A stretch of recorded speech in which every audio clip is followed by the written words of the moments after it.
This chapter focused entirely on the battle between Ryuma and Zoro, and ultimately I thought it was a great battle that really ended with a lot of honor and dignity.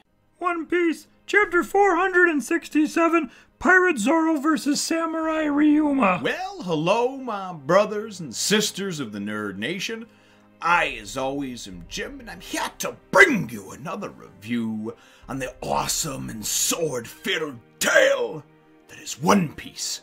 Now, following the events of last chapter, which primarily, or at least the high point for me, was the evolution of the Straw Hat's probably most broken character, which is Usopp, but also, I think, one of the most interesting characters as well. Oda does such a great job of tearing him down and then building him back up through this series of different events and circumstances that, honestly, I think he's one of the most well-written characters, if not the most well-written character in One Piece, maybe even all of manga.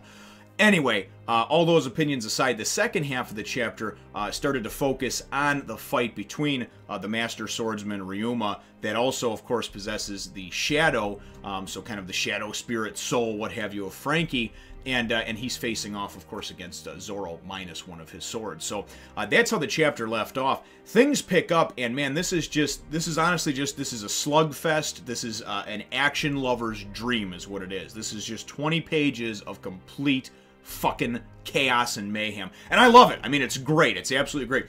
You see that Ryuma, because at first I kind of thought, yeah, this guy's kind of just a throwaway character, you know? Yeah, sure, Zoro's gonna have to face off against him. Yeah, sure, it might be a little difficult, you know? But I really didn't think that it was going to be anything really magnificent or epic or whatever. And honestly, these two fighting, first of all, where they're fighting in this tower, it's great because as they wind up coming at each other, Ryuma can actually go and projectile, use his slashes or what have you, and fire them like projectiles, as we know, of course, Zoro can. So they wind up both firing at each other and narrowly missing. You know, the slash that Zoro does winds up, you know, just missing Ryuma's head, and then Ryuma actually like punched a hole in the wall with his because it was like a stabbing slash.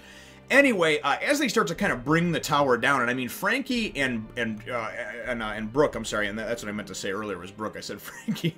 Frankie and Brooke are just besides themselves, like, wow, you know. Brooke is like, man, this dude never actually fought me with everything that he had, you know. He was going easy on me. I never saw him like this. This is like a beast, right?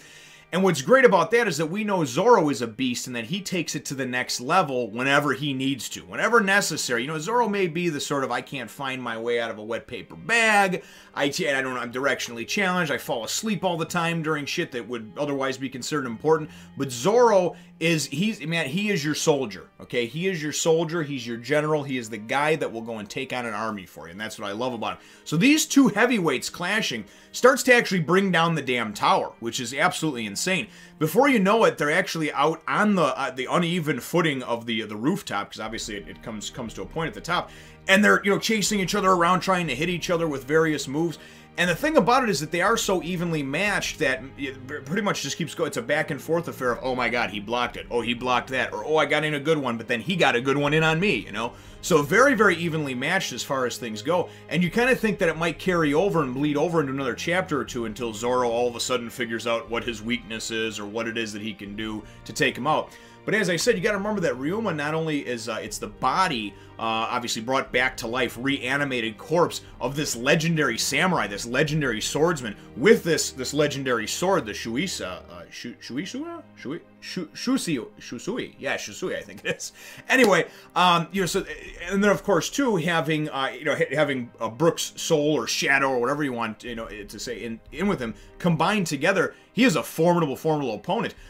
So, you know, he and Zoro, of course, are going back and forth, what have you, until it winds up coming to, we wind up getting this just beautiful double-page spread. Prior to the double-page spread, we get to, they actually cut the tip, the actual tip of the top of the roof is actually slashed off, and you're thinking, oh shit, there's buildings falling down, there's holes everywhere. You know, Frankie and Brooke are like, we gotta get the fuck out of here, you know, it's one of those type of affairs. But then we wind up getting, and Zoro just goes and, you know, flying dragon, and then you just hear 3-pace hum, and we know that that's some shit right there that he does, right? And then boom, notch slash, blaze, and just a double-page spread of both of them just completely annihilating each other, or at least it looks like, going right through each other. And then you think, you're like, oh man, who's gonna come out on top? Because if you remember, In the previous chapter, right after the events that happened between Usopp, of course, defeating Perona, we saw this one-page thing, and then it went to 5 minutes earlier or whatever in the battle. But in that one-page thing, it looked like Zoro was fucking knocked out, right? Like he had been defeated. So I'm thinking, oh shit, what happened? Is this gonna be one of those where he's gonna get defeated?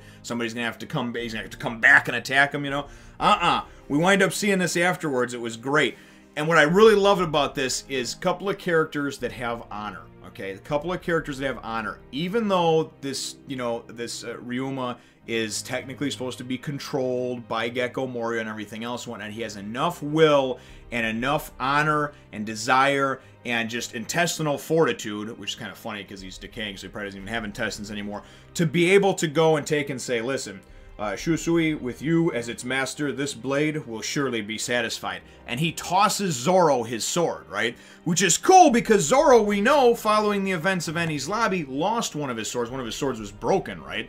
And he even says prior to them starting their battle, he says, I still keep it in its sheath just because it doesn't feel right without it. He's a 3-sword master. That's what he's used to. He's used to that weight, that feeling, that being able to go to his side and having 3 hilts to grab to be able to pull out his swords.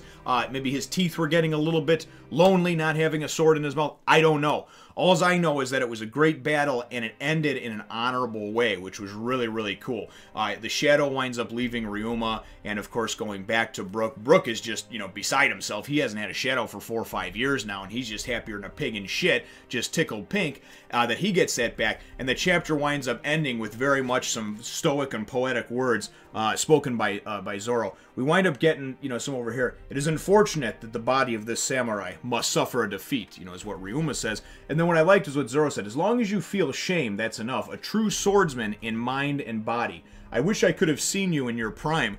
And what's great about this whole thing is that Zoro is saying, I wish I could have seen you when you were better. I acknowledge that you were once better than this. That when you actually were in your prime and you weren't a reanimated corpse 100 years ago, or 200 years, 500 years ago, whenever it was that you lived, that you would have been a force to be reckoned with, but I would have liked to go up against that. And that's the type of thing that I like about Zoro. Zoro is like, hey dude, I appreciate the challenge, but I'll take the next notch up. Zoro pops in the video game and he puts it on veteran or insane or the hardest difficulty right away. He asks if there's a higher difficulty. That's the type of guy Zoro is, and I really, really like that. Zoro's not the bare minimum, let's just get through it type of thing. Zoro is very much focused, but he also wants to always take it to the next level. So, very cool chapter, and obviously things wind up ending off, at least for our Straw Hats, on a good note. My chapter question for you, though, brothers and sisters, is what were your thoughts on the fight between Zoro and Ryuma? Did you think that it was a very honorable fight? Do you think that it was a little underwhelming, a little overwhelming, too short, too long, just right?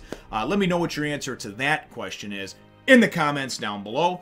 Feel free to hit the thumbs up, the like button if you should think that I deserve it, and subscribe if you haven't done so already. We will look forward to catching all of you in the next one, Nation. Thanks for watching, and remember to check out my other channels and follow me on Twitter and Facebook as well.